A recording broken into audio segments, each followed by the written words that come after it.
Let us pray. We give thanks to God for the rich heritage of this province as found in our people. We pray that native-born Albertans and those who have come from other places may continue to work together to preserve and enlarge the precious heritage called Alberta. Amen.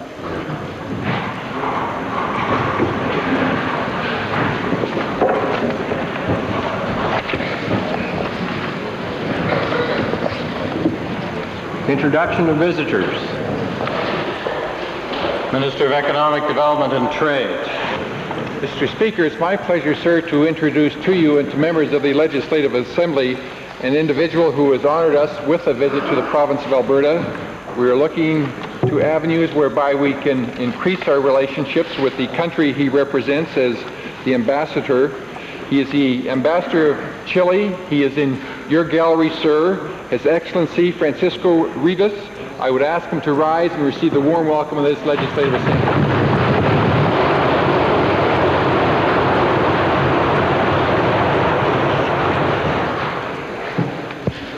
Here. It's okay. Presenting petitions. Reading and receiving petitions.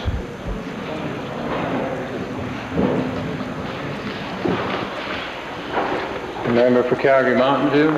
Speaker, I'd like to ask the clerk to read the petition I tabled 2 days previously, please. The undersigned requests legislation to delay all proposed pulp and other forestry developments in the province of Alberta until such time as 1. A class environmental assessment that reports the cumulative impact of all existing and proposed forestry developments has been completed, and 2. Full and complete environmental impact assessments equivalent to the Federal Environmental Assessment Review Process, SOR/84-467, including public hearings, have been completed for each proposed forestry development. Presenting reports by standing and special committees. Notices of motions. Member for Edmonton Gold-Bar. Mr. Speaker, it's my intent today under section Standing Order 40 to request leave for unanimous consent for the Assembly to acknowledge December the 1st as World AIDS Day.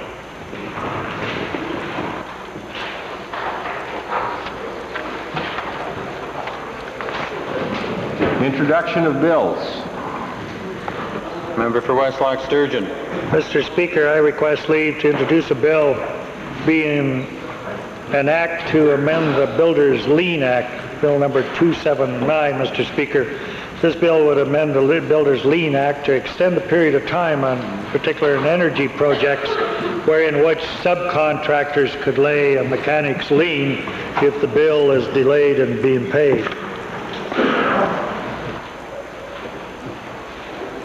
The honourable member for Westlock Sturgeon has moved first reading of Bill 279, an act to amend the Builders Lien Act. Those in favour of first reading, please say aye. Aye. Opposed, please say no. Carried. Bill number 279, an act to amend the Builders Lien Act, introduced by the honourable member Mr. Taylor, is now read a first time. Tabling returns and reports. Introduction of special guests. Member for Edmonton Jasper Place. Thank you, Mr. Speaker. I have the great pleasure of introducing a group of grade 6 students from the wonderful school Mayfield in the constituency of Edmonton Jasper Place. They are accompanied by their teacher, Mr. Robin Kramer, who's the son of Irene Kramer, a longtime and valued employee in the government caucus, and Mrs. Steenstra, one of the parents. I wonder if they could rise, please, and receive the welcome of the Assembly.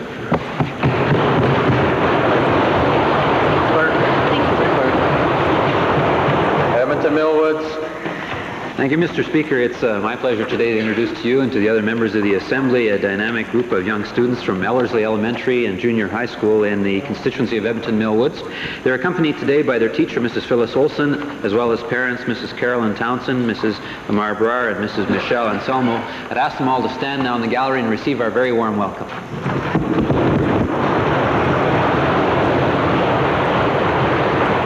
Minister of Municipal Affairs, followed by the member for Cards. Mr. Speaker, on behalf of my colleagues from Grand Prairie, Redwater Andrew, and Fort McMurray, I would like to introduce to you and through you to the members of the Assembly the 1990 winners of the Municipal Involvement Week. These students submitted the top entries in the student essay and poster contests for Involve 90. The winners are, and I'd like them to stand, Bobby Miller, Tino Sabo, Carissa Anderson, and Jason Savenkla. And I'd also like their parents to stand, and the parents are accompanied by Renee Gagne from my department.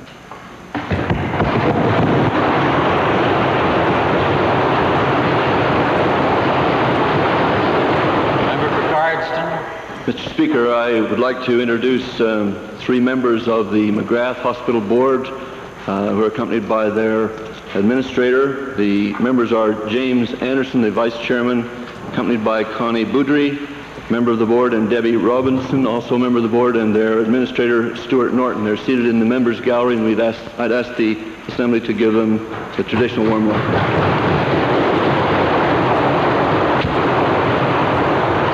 Edmonton Center. Mr. Speaker, I'm pleased to introduce 80 students from Grandin School who are here visiting with us, Mr. Speaker, but it's in a bit of an odd situation insofar as half of the group is, I believe, here with us. The other half is watching in the audio-visual room. So I wanted to greet them wherever they are and to ask the group that is here to stand and receive the welcome of the members of the Assembly. They are.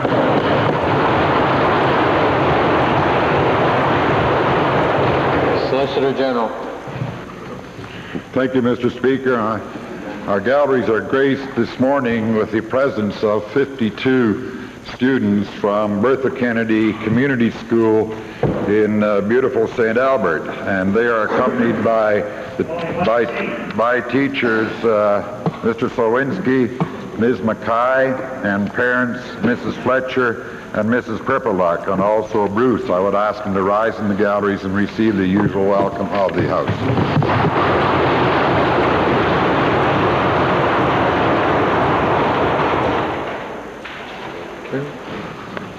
Ministerial statements. Minister of the Environment. Mr. Speaker,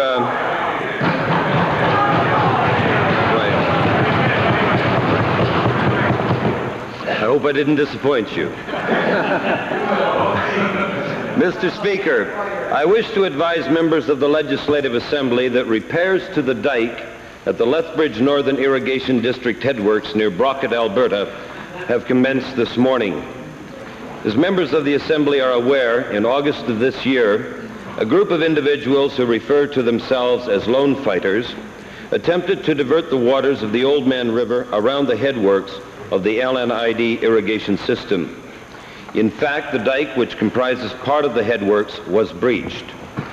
It must be remembered that the dike and the associated right-of-way is on provincial land. Access rights were acquired in 1981 for $4 million. In addition, the province has paid an annual fee to the Pagan Band, which this year will be in excess of $468,000. Since 1981, these annual fees total $7.8 million.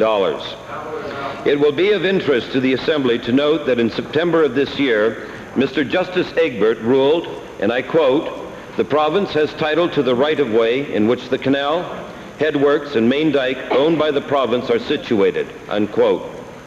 Mr. Speaker, it is absolutely necessary that the government make these repairs now. If the breach in the dike is not repaired before spring flooding conditions, the water supply to tens of thousands of Albertans would be in jeopardy. It will not be possible to do the work over the course of the winter because of severe freeze-up, nor would it be possible in the spring with high water conditions. Therefore, a contractor accompanied by Alberta Environment officials is on the site this morning. All repairs are being conducted on provincial lands within the right-of-way. I would also advise the Assembly that due to previous opposition by the lone fighters to such an activity, RCMP are on the site to ensure the safety of the work crew. Mr. Speaker, I would assure the Assembly that in dealing with this situation over the course of the last 4 months, the government has been patient and reasonable. Various members of the government have met on numerous occasions with the Pagan Chief and Council, and at their request, we have entered into discussions on a broad range of issues. Mr. Speaker, it is our hope that with the dike repaired and these discussions ongoing, we can maintain a good relationship between the government and the Pagan band. Thank you, Mr. Speaker. Leader of the Opposition. Well, Mr. Speaker, rise to reply to the ministerial statement and say again, if I may say so, another example of the bungling of this government. If they had done this right to begin with, Mr. Speaker, and had a proper environmental impact assessment before they got into building it, right from the start, something that we talked about on this side of the House going back many years, they wouldn't be into this situation, Mr. Speaker. And a proper environmental impact assessment certainly would have included the situation with the Pagans, Mr. Speaker, and there would have been some common sense prevailing there. Now, Mr. Speaker, the minister alludes to the Pagans. He makes no reference to support for the minister's action by the band council. Mr. Speaker, indeed, the chief previously has said he would not allow the province onto the property, Mr. Speaker, so I'd be interested in his analysis of that. Mr. Speaker, the minister is also well aware that there is some doubt about ownership rights to the riverbed flowing through the Pagan Reserve. That certainly hasn't been clarified by the Constitution, Mr. Speaker. And before we jump into this, we should at least know that. Mr. Speaker, it's interesting from this government dealing with this situation that when the federal government withdrew the permit for construction, they just disobeyed that and went ahead with the construction. When the lone fighters are out criticizing and doing things, then all of a sudden they become the great defenders of law and order. Hypocritical, Mr. Speaker. They can't have it both ways. Now, Mr. Speaker, I hope this doesn't lead to confrontation, but we all want that. But surely it's time that the minister and other members of the government sat down with the Pagan people, including the lone fighters, and tried to resolve this, Mr. Speaker, because it's certainly in jeopardy. Hear, hear.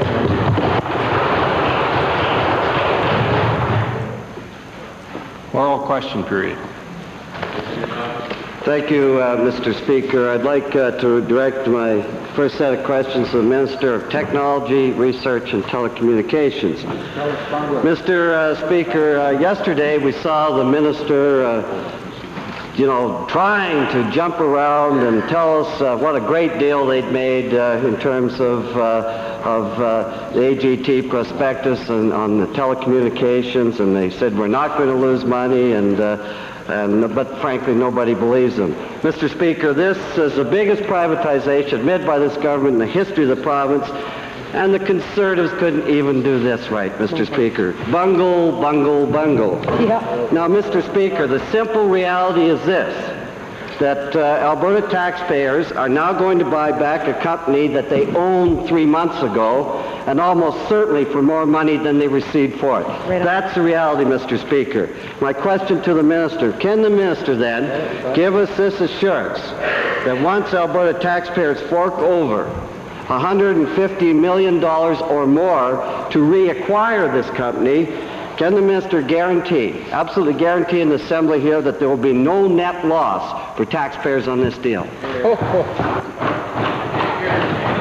Mr. Speaker, the situation with respect to the option which TELUS has in respect to the assets of Novotel is one that they can exercise at any time between now and December 31st, 1991. In the meantime, however, TELUS has indicated that they will be pursuing the opportunity to dispose of Novotel to other strategic partner in order to replace Bosch. This is the direction they're going, and this is the direction that has no impact at that point in time upon the shareholders, or upon the government, I'm sorry. If indeed that option were ever exercised, down the road, the net budget implications to the province of Alberta, looking at the TELUS privatization in total, is very, very encouraging for the taxpayer, and I'd be glad to elaborate on that in supplementaries. Where's Les Young when you need him? In other words, Mr. Speaker, the minister's saying this was great news that Bosch dropped out, Mr. Speaker. I mean, More good news. You know, that's taking optimism to the extreme, Mr. Speaker, but the answer, he didn't answer the question. I take it he won't guarantee that there won't be a big loss to the taxpayers. Mr. Speaker, my question is, what has happened, that this government was so in need of quick cash, Mr. Speaker, that they again used taxpayers' dollars to backstop a shaky deal, Mr. That's Speaker. Right. Put the taxpayers at risk. I want to come back to this question to the minister, flowing from his first answer. Can the minister explain, if this was a bad deal for Bosch, how can it be a good deal for the taxpayers of Alberta? Mr. Speaker, I'd just like to enlighten the Leader of the Opposition with respect to what the privatization of TELUS has meant for the people of Alberta, in particular the taxpayers. Firstly, Mr. Speaker, the taxpayers of Alberta are still a shareholder, a substantial shareholder of TELUS. 44%. That 44% interest has appreciated $70 million in less than 2 months. Yesterday, Mr. Speaker, a dividend was declared. The taxpayers received $13 million by way of a dividend this time and in every quarter so long as they hold shares. Mr. Speaker, the net effect of the entire TELUS privatization will have a budgetary impact of close to $300 million to apply against the accumulated debt of our province. $600 million will come in, or has come in, to the Heritage Savings Trust Fund for reinvestment. We are no longer, we being the taxpayers, all of us, are no longer required to fund the capital investment of this company in the future. $2 billion required in the next 3 to 5 years. We're no longer on the hook for all of the previous debt of AGT. This is a viable company that will operate in a global context to the benefit of all Albertans, and in particular the taxpayers. Boy, those people in Bosch are pretty silly. They're not nearly as smart as the minister, are they? Why they went out. Mr. Speaker, the reality is that we're going to have reduced service and higher rates, and it's costing us a heck of a lot more than we expected, Mr. Speaker. Right. In the prospectus, right here, Mr. Speaker, the second prospectus, the government agreed to buy back Novotel from TELUS for a market value plus $50 million should Bosch follow the deal. Shame. Mr. Speaker, and again want to ask the minister, that's $50 million. Bosch, say, even with that, doesn't think it's a good idea, Mr. Speaker. Now can the minister really finally be honest and straightforward with the people of Alberta and stop putting on his rose-colored glasses and admit frankly to the people of Alberta that taxpayers are going to suffer a loss in this, Mr. Speaker? Here, here. Well, Mr. Speaker, there is no doubt, and it's set forward in the prospectus, as the honourable member indicates, that $150 million under those circumstances would have to be the amount that would be paid. But at the same time, in return, certain assets come back, namely Novotel, which have net assets of $90 to $100 million, come back to the government. It's unfair for the honourable member to say that this is a $150 million cost when indeed assets come back.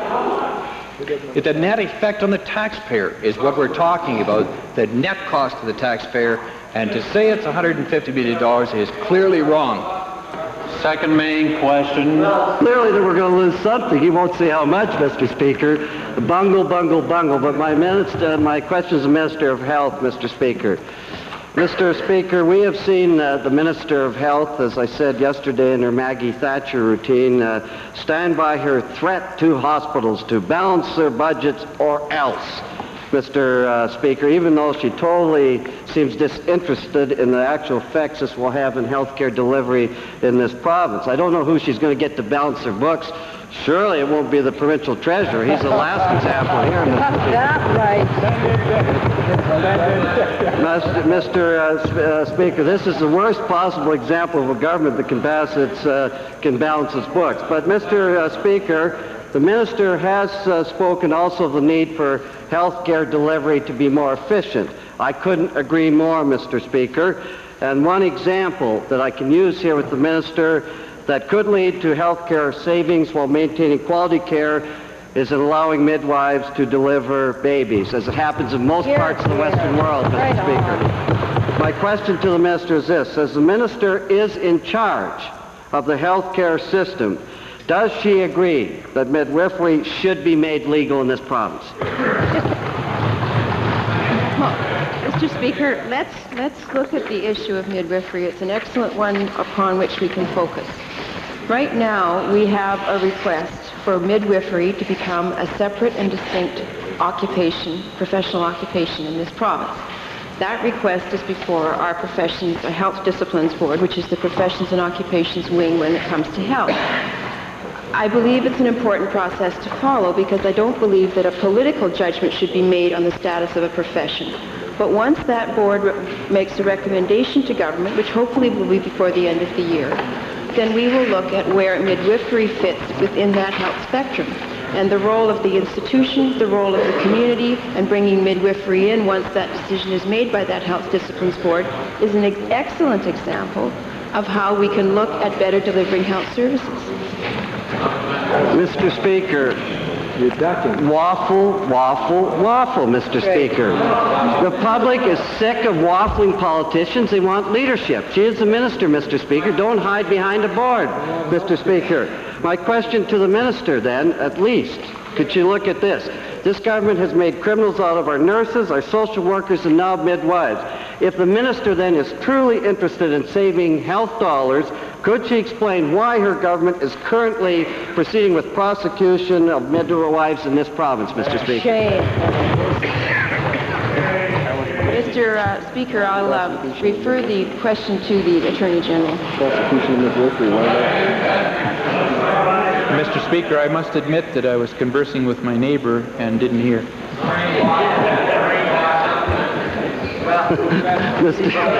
Mr. Speaker, it's typical of this government falling asleep on the job. Mr. Speaker, but let me ask my last question to the Minister of Health, who should be the leader in this matter. As she alluded to the Health Disciplines Board, Mr. Speaker, let me ask her a very simple question. At the very least, will she make representation to the Solicitor General that the Health Disciplines Board should hold open public hearings rather than through closed doors where this decision might be made? Will she at least make that representation be open and above board? Well, Mr. Speaker, let's remember what is at stake here. And the decision is attempting to be made on a profession to give it separate, legal, distinct status. The issues are ones of safety. The issues are ones that have to be made a recommendation to government. So what we have said is that we are anxious to hear the results of the Health Disciplines Board study, which is having representation made by the Alberta Medical Association, the Alberta Association of Registered Nurses, midwifery groups, the Department of Health, and as soon as that decision comes to government, then it is upon us. It is a process that is defined in legislation and a process that is defined in professions and occupations policy. And if the honourable member would like to bring forward recommendations as how we might amend the process of dealing with professions, go right ahead and do it. But right now we have a process and we have a lot of public input going into that process, and we are all anxiously awaiting the recommendations to this government of the role of that profession in health. Leader of the Liberal Party. Thank you, Mr. Speaker. Mr. Speaker, for 2 years now, the Liberal opposition has been addressing the issue of the unfunded pension liability that teachers and municipal officials, government officials, employees of the government, employees of all these agencies are facing. This miscalculation on the government's part is now a $9 billion tragedy and catastrophe. And in sheer desperation, the Alberta Teachers Association has started to publish pamphlets and documents and arrange for teachers to meet so that this issue can be resolved. Now, yesterday or the day before, the Honorable Minister of Education indicated that he was prepared to meet with the teachers and attempt to resolve these problems. My first question to the Minister is this. Given that a previous Minister of the Crown has indicated that data would be made available, actuarial data, review data would be made available to the stakeholders, is the Minister prepared to make available to the teachers and all others who are involved in this issue of unfunded pension liability all data that exists so that they know exactly what the situation is? Well, Mr. Speaker, the Teachers Retirement Fund is administered by a board of 6 individuals, 3 appointed by the Alberta Teachers Association and 3 appointed by the government. So the teachers have access through the Teachers Retirement Fund board to all of the information the honourable member is talking about. That's patently incorrect, Mr. Speaker.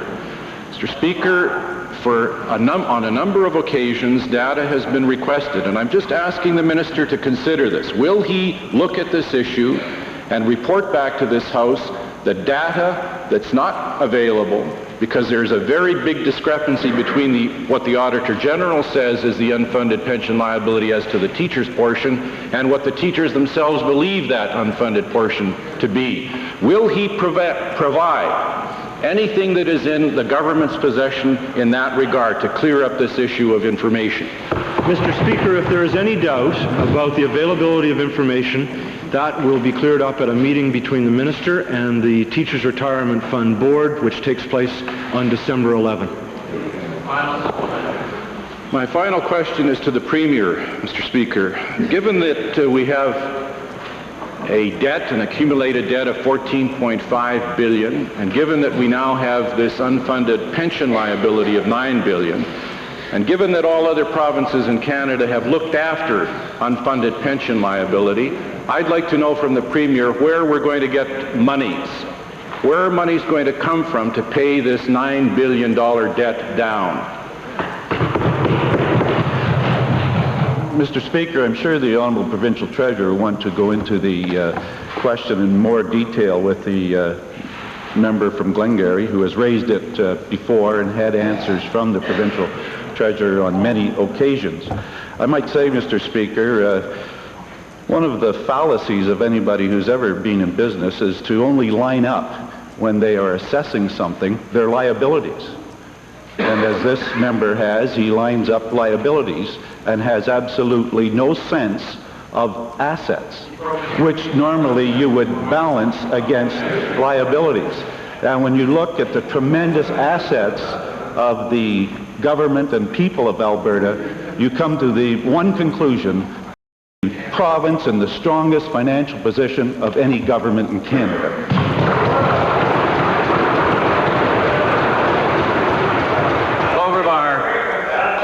Thank you, Mr. Speaker. My question is addressed to the Minister of Transportation and Utilities, and it's related to the proposed Highway 14 water line, which is there proposed to bring water to potable water to the residents of the County of Strathcona, the County of Beaver, and the towns of Tofield, Riley, and Holden. Will the Minister assure my constituents, the residents of Strathcona and Beaver, and Alberta taxpayers, that provincial funding that may be provided for this water line to the Water Commission will not be turned over to private corporations who may be ineligible for such funding?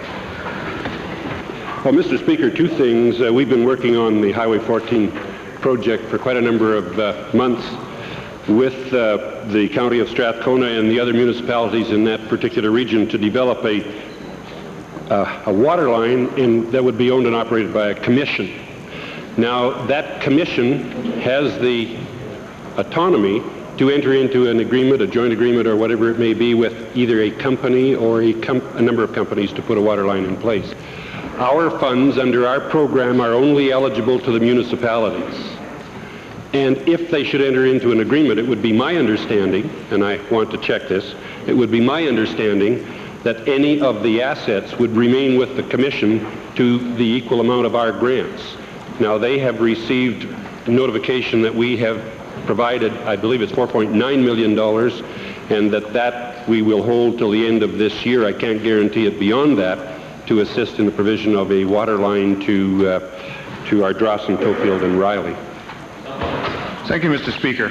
Well, will the minister assure, I appreciate the answer, but will the minister assure that as part of this turnover, that there will be conditions attached to any provincial funding to require that farms, acreages, and hamlets that are along that 700-kilometer waterline route will be able to connect to that waterline and actually receive the benefits of that provincial funding? That's a very good question, and I appreciate it as well. Two things come out of that. Any resident along those lines, the acreage owners or the likes, can in fact utilize that service and be attached to that line at their cost. That does not apply, our program does not apply to farm users or to acreage owners. They would have to, in fact, apply, and their costs would be attached to that directly. Mr. Speaker, a few months ago I raised publicly concerns about conflict of interest and possible rule breaking at NAIT, that is with respect to the Board of Governors at NAIT. Now, I've since received public records that show that one of the board members is still a co-owner of the travel agency that got contracts from the board, even though it's now under the name of a numbered company. And I know that the Auditor General looked at this along with other matters just a few months ago, Mr. Speaker. The problem he faces is that he can't release details about this whole mess until he releases his annual report, which isn't scheduled for some months. But the minister has a copy of a letter that was sent by the Auditor General to the Board of Governors at NAIT, which details his analysis and recommendations, and the minister has the authority to release a copy of that letter. Will the minister now move to clear up this whole mess and table a copy of that letter so that the public of Alberta can know what's really going on over there? Mr. Speaker, as honourable members may be aware, it was as a result of various allegations about various members at NAIT, both on the board and in the administration, that I requested the Auditor General to look into several specific areas. The Auditor General, Mr. Speaker, does not report to me, sir, but to you. He did send a management letter to the president of NAIT that is in the possession of NAIT, and I, as minister, am not at liberty to disclose the contents, Mr. Speaker, of that letter. Why? Mr. Speaker, the Auditor General advised me that he sent a copy of that letter to the minister. Now, I believe that if you live by patronage, you get hung by patronage, and the same might apply to secrecy. Will the minister tell us why he won't? What is he covering up?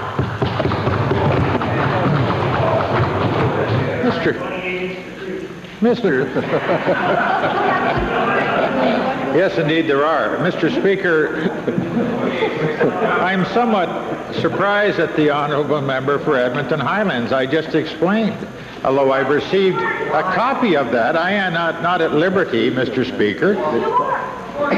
Well, Mr. Speaker, I gave the honourable member the courtesy of putting the question, and one of the honourable member would accept the courtesy of receiving the answer. The Auditor General, Mr. Speaker, and officer of this House, tables his report in this House. And under the Technical Institutes Act, the duties of the board are very clear. The duties of this minister are very clear, Mr. Speaker. I have taken appropriate action. We have a new chairman at NAIT. I'm very confident with the president, the chairman, and the new spirit at NAIT. We're going to see not only a turnaround in terms of positive programs continuing, but a spirit of goodwill and a spirit of cooperation by all members of faculty. Honourable members would like to refer to Beauchesne 411 subsection 2. It deals with this whole series of questions. Edmonton Meadowlark. Edmonton Meadowlark. Thank you, Mr. Speaker. Mr. Speaker, unless the member for Athabasca-Lac-La-Biche was wrong in his recent statement, the government has in fact made a decision to proceed with the Alpac mill, but for some curious reason is delaying making a public formal announcement to that effect. My question is to the Minister of the Environment.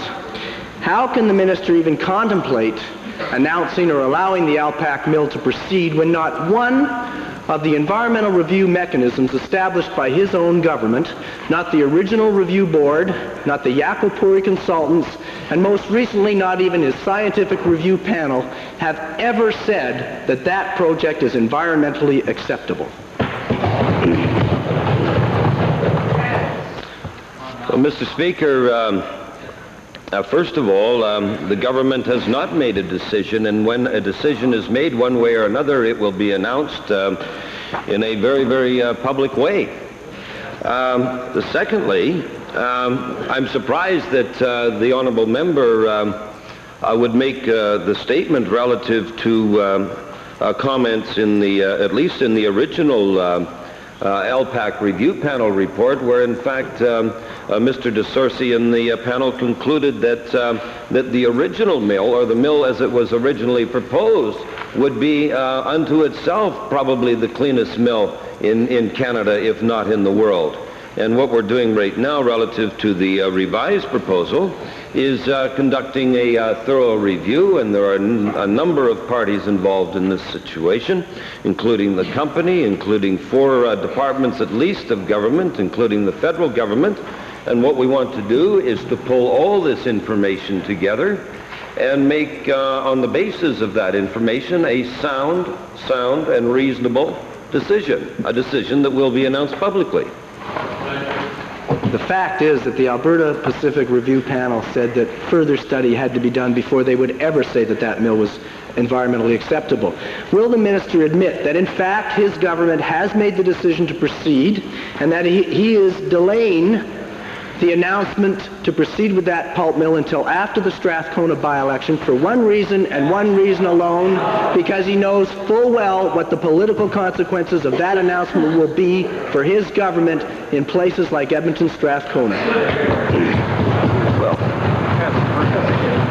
I can tell the honourable member that the issue of the election in Strathcona has never entered into this scenario at all, and I can tell him that for sure, Mr. Speaker. Absolutely. This is a decision that will be made on the basis of all the information being brought together, being thoroughly assessed, and at that time we will be making an announcement. This will be a government decision. Drayton Valley. Thank you, Mr. Speaker. The Farm Credit Stability Program, which has been in place for some years now, which allowed farmers and people in agriculture to borrow money at 9% for debt consolidation and stabilization of their own particular farms, has been a very good program, Mr. Speaker. And it's been a great help in times of stress on the farms. And my question to the Minister of Agriculture is, it seems that this has been in limbo for the last few months, and people in my area are very concerned as to whether this program is going to continue or not. Could you give us some indication, Mr. Minister? Mr. Speaker, as the honourable member mentioned, the Farm Credit Stability Program has been a very successful program in this province. It was initially announced with a cap of $2 billion, 9% money, a term of 20 years. The cap was then increased to $2.5 billion. As of July the 6th, 1990, the lending under that program reached the $2.5 billion cap. When I add to our farm lending under the Farm Credit Stability Program, that under the Ag Development Corporation, approximately $3.6 billion of our farm debt, or roughly 2/3 of it, is protected at 9% or under. In direct response to the question, I would say that the Farm Credit Stability Program has done the job it was designed to do. The commitment of government has been fulfilled, the $2.5 billion, and there will be no further lending under the program. The program continues in the sense that the interest protection is still there for the people that are under the program until the term of their loan runs out, but the commitment is fulfilled. The assessment is it's done the job it was designed to do, and there's no further lending. Yes, supplementary, Mr. Speaker. I'm sure that's not real good news for the agriculture people in the province, because in these days of low grain prices and not good agriculture conditions in some parts of the province where they've suffered from drought for many years, can you give me an idea to what extent we're going to have other programs in place to replace this? Because certainly there is a need for that kind of money out there. Mr. Speaker, I could point out that 30,000 loans were issued under the Farm Credit Stability Program. I would also share with the Assembly that the current problems facing the industry I don't think can be resolved by simply an extension of that program. We still have in place our farm fuel distribution allowance. We still have in place our farm fertilizer price protection plan and a number of other programs. But I can assure the honourable member that the scene in agriculture is changing very quickly. We will be monitoring closely what interest rates do over the winter, what the outcome of the GATT negotiations are, and what impact they will have on our number one industry. Watching grain prices, and as importantly, watching grain movements, assessing the availability of operating credit, and if there is a need to respond with any further programs, I think I can stand in my place and say that this government, under the leadership of Premier Getty, has an excellent track record in responding to its number one industry. Edmonton Beverly, let's go, please. Thank you, Mr. Speaker. This government's decision to wind down the operations of the Alberta Mortgage Housing Corporation has reached a day of reckoning. Albertans know as a result of this government's mismanagement of this Crown Corporation is going to result in the layoff and loss of some 150 jobs, Mr. Speaker. 150 employees are going to lose their jobs. And yet, Mr. Speaker, even after the sale of profitable assets by the corporations, this corporation still owes $2.2 billion to the Heritage Trust Fund. In addition, the corporation is still carrying an unfunded operating deficit of some $600 million. Then my question is to the Minister of Municipal Affairs and Housing. Given that most of the AMHC's remaining assets are either in the social housing area or are in serious arrears, what is the bottom line, Mr.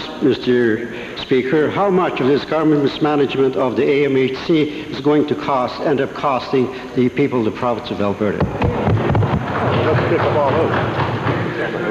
Mr. Speaker, in November of 1989, the government initiated a very major review of the Alberta Mortgage and Housing Corporation to look at the various responsibilities that it had.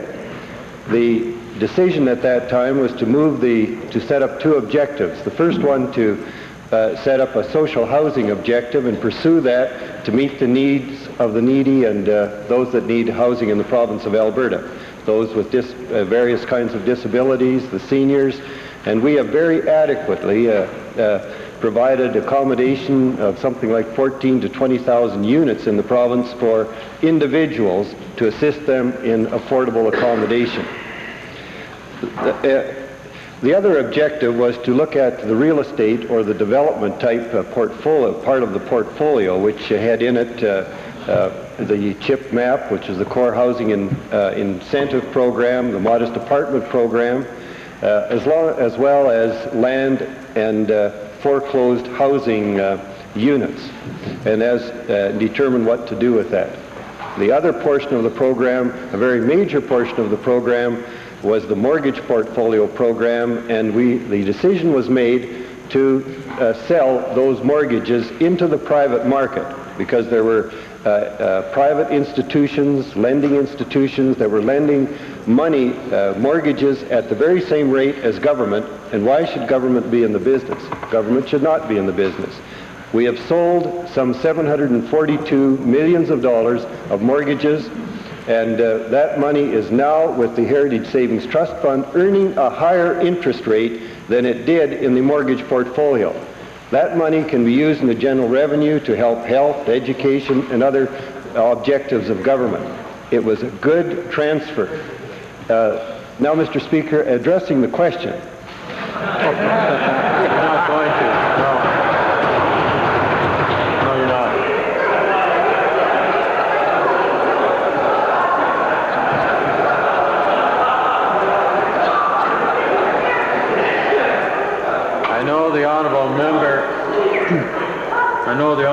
minister would forgive me for saying that I hear echoes of his previous existence.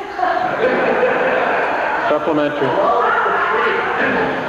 Thank you, Mr. Speaker. Of course, the question really was 150 employees that are going to be laid off as a result of mismanagement by this government. Now, Mr. Speaker, given that over 70% of the mortgages in the multi-unit rental portfolio are in arrears, and given that the minister is planning to set up a new entity to dispose of this portfolio, what assurance is the minister prepared to give to the tenants that they will not be forced out of these reasonably priced accommodations what was provided for them through the CHIP and the MAP programs?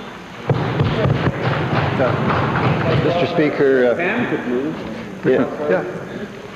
in terms of the 150 employees, to conclude my answer of the first question, it was made very clear to every one of these employees that we would assist them in other job opportunities in every way possible to the best of our ability, and we have done that in a very reasonable, compassionate way. But we must recognize when the portfolio was sold, that meant there was no need for those employees in employment. And I think you have to run the government operation as efficient as you would a private enterprise one. So the job opportunity was not there. With regards to the other question, those persons that are in the Core Housing Incentive Program facilities and the MAP facilities, and I must indicate, Mr. Speaker, that was some 20,000 rental units that are available in this province so that people can have rental accommodation.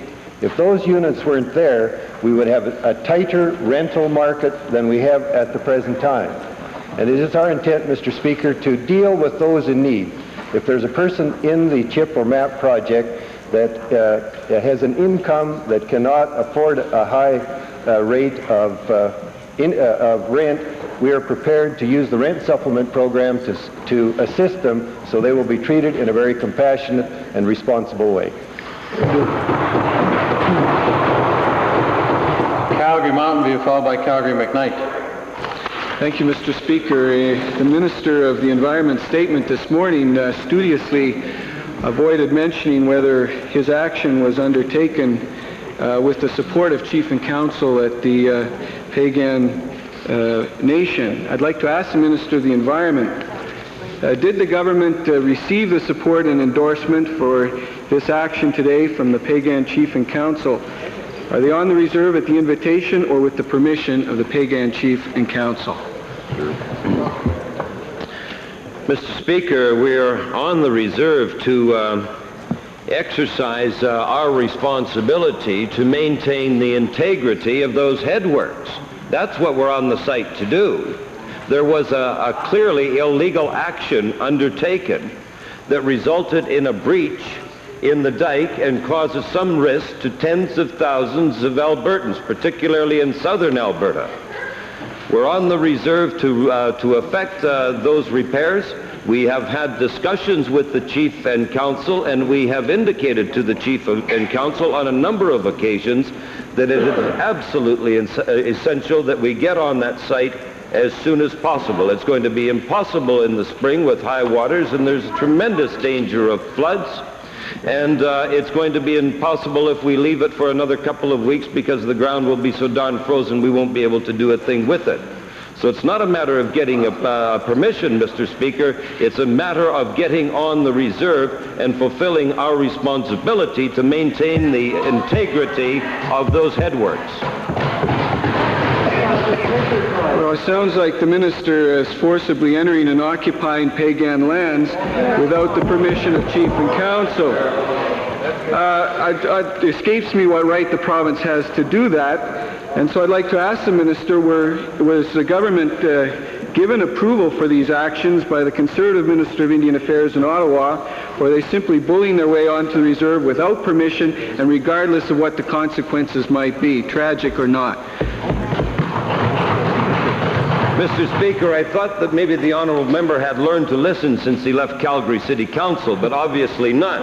I think that I mentioned earlier that we have paid the Pagan Indians nearly $8 million, Mr. Speaker, since 1981 to exercise free and unencumbered access to those headworks. That was an honorably signed agreement between the government and the pagan band.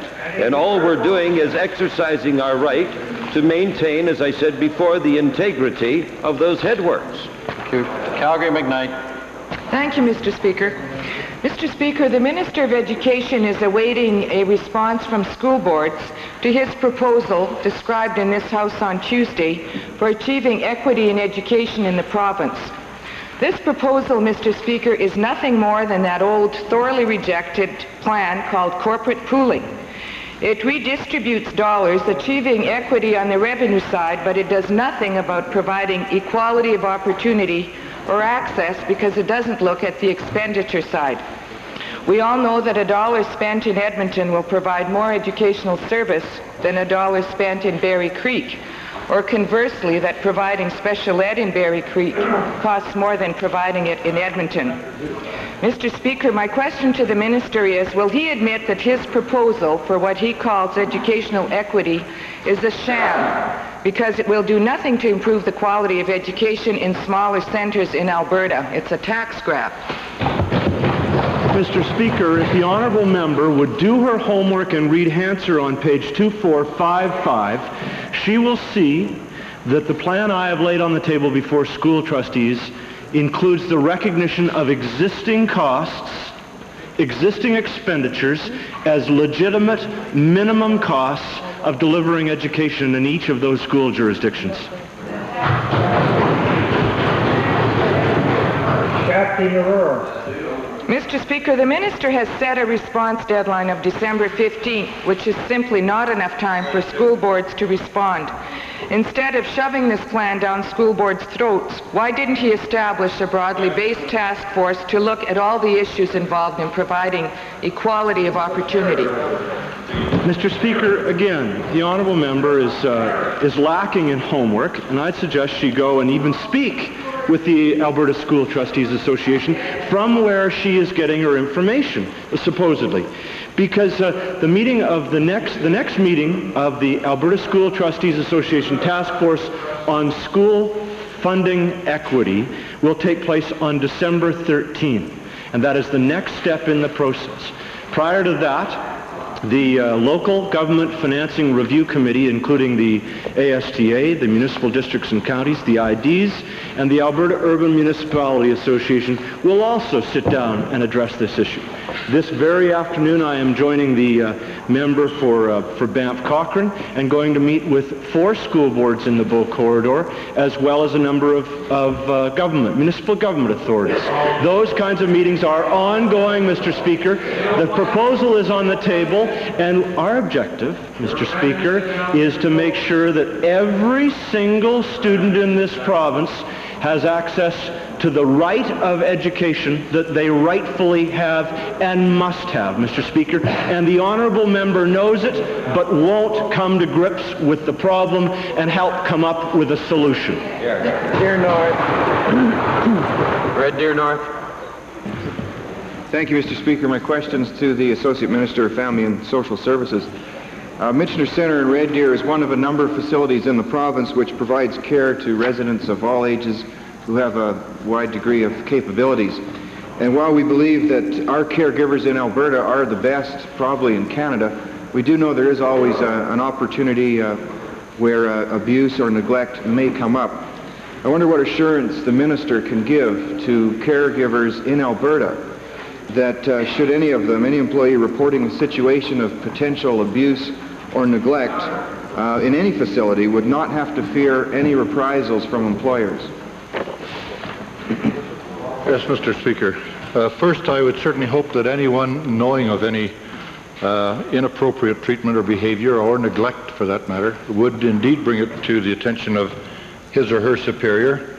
And I'd like to assure the member that such action is protected under our laws, and in fact, the Government of Alberta provides indemnity protection for such action. This has been further acknowledged by the recent amendments to the Individual Rights Protection Act. Well, Mr. Speaker, supplementary to the Minister of Labour, it's my understanding that the Minister has been reviewing labour legislation. to see if there is protection for employees who report incidents of this nature. I wonder today what assurance the Minister of Labour can give us that employees are protected when they report incidents like this, or do we need draft legislation? Mr. Speaker, the Associate Minister of Family and Social Services has just answered that question essentially, but let me repeat, we've been in communication and correspondence with the honourable member's constituent who raised this matter, who is an employee, and have given him assurances that any government employee who is threatened or harassed by a co-worker for any reason, he or she should immediately report it to a supervisor who will take appropriate steps to stop such harassment. And in the event there are any lawsuits, the government will in fact provide indemnity for the employee. And so we would encourage and protect any employee of the government who has reported co-workers for abuse, and we would welcome that information coming forward because abuse is not tolerated in any way, shape, or form in our workplaces. The honourable member is right. One can't hear. That part of the difficulty is that in the last 4 days there's been too much noise, but members have been very good today in terms of the noise level. Thank you. But the other problem here is the minister needs to speak towards the mic, and that's what the chair was attempting to signal. I know it's difficult from your part of the chamber. Edmonton Kingsway. Thank you, Mr. Speaker. My questions are to the Minister of Economic Development and Trade. Before, during, and after the 1989 election, the minister promised that the government was going to get out of involvement in the economy of Alberta. Yet the cabinet ad hoc funding, I hesitate to call it a program, but has resulted over the recent years in a $250 million loss to the taxpayers of this province. And that doesn't include financial institutions that have failed or some of the debt carried on the books of some of the Crown corporations.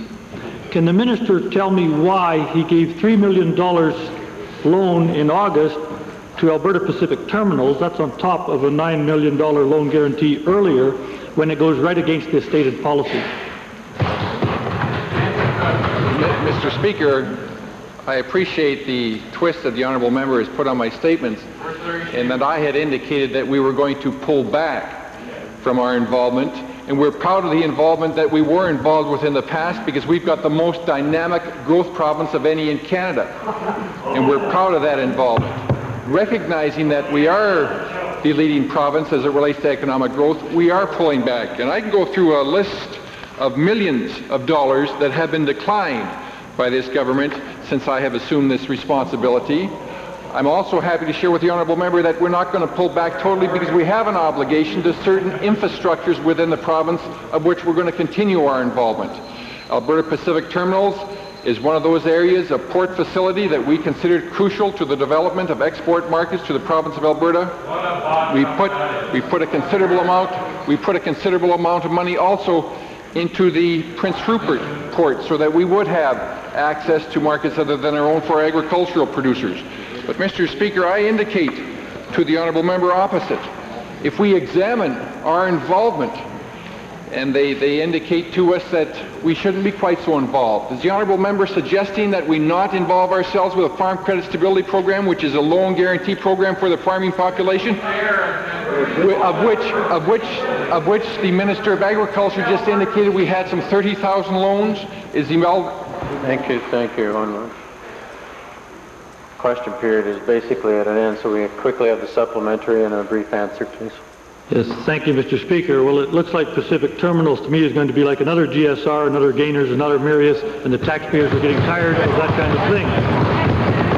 The question I asked, some programs are good and may go ahead, and maybe our government would too, but will this minister commit himself to killing the cabinet ad hoc program for bailing out failed companies? That's what I'm asking.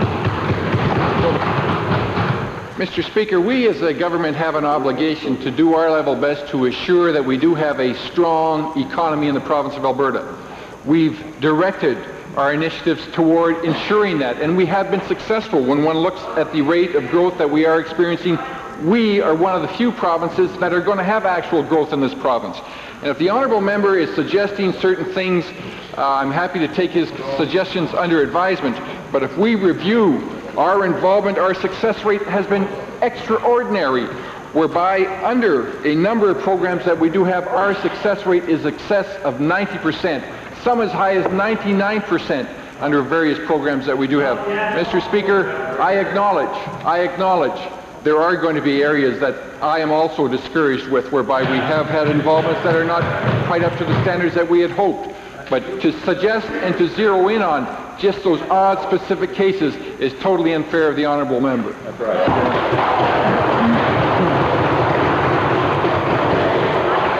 Before we deal with the Standing Order 40 request, might we revert briefly to the introduction of special guests? Opposed? Carried. Thank you. First, the Minister of Agriculture, then the member for Stony Plain twice. Mr. Speaker, on behalf of my colleague, the Minister of Public Works, Supply and Services, and MLA for Barrhead, it gives me great pleasure to introduce to you and through you to members of the Assembly 52 students from the Onaway Elementary School in the Barrhead constituency. They're accompanied today by two teachers, Mrs. Colleen Warnell and Mrs. Pat White, and bus driver Mrs. Maureen Madori, and I'd ask that they stand from where they're seated, both, I believe, in the members and public gallery, and receive the warm welcome of the Assembly.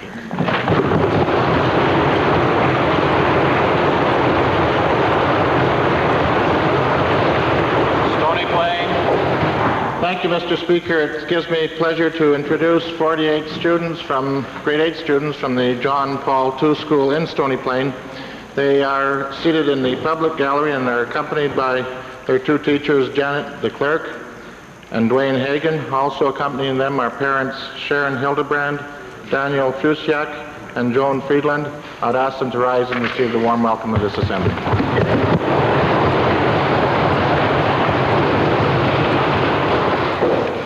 Mr. Speaker, I also have the additional pleasure of introducing 21 students from the St. Matthew Lutheran School seated in the members gallery. They are accompanied by their teacher, Mr. Ladorsky, also three parents, Mrs. Miller, a very special parent, I taught her in high school, Mrs. Bowles, and Mr. Bouvier. I'd ask them to rise and receive the welcome of the Assembly.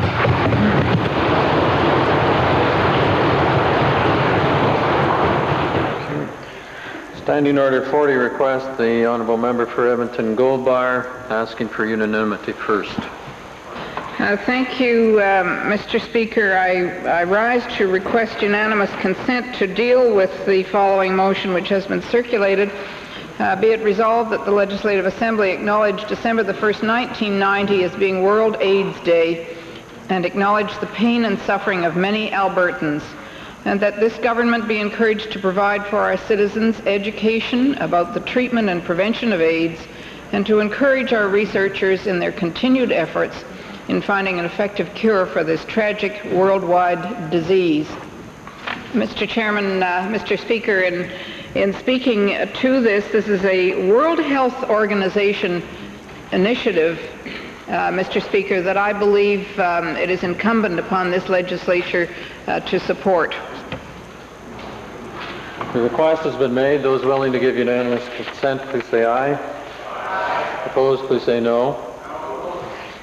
Matter fails. Orders of the day. Orders up. Order in the House, please. Excuse me. Erskine May, page 392. Cries of shame, a gross form of interruption by loud cries of shame, has been strongly condemned by the Speaker, who declared his intention to take notice of the committal of the offence. This is from the House at Westminster, and to hold one's nose, Honourable Member for Edmonton Gold Bar, is also inappropriate.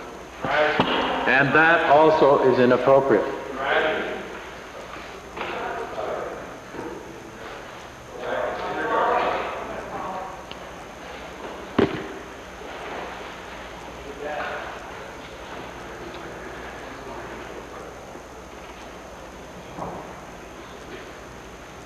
Orders of the day have been called.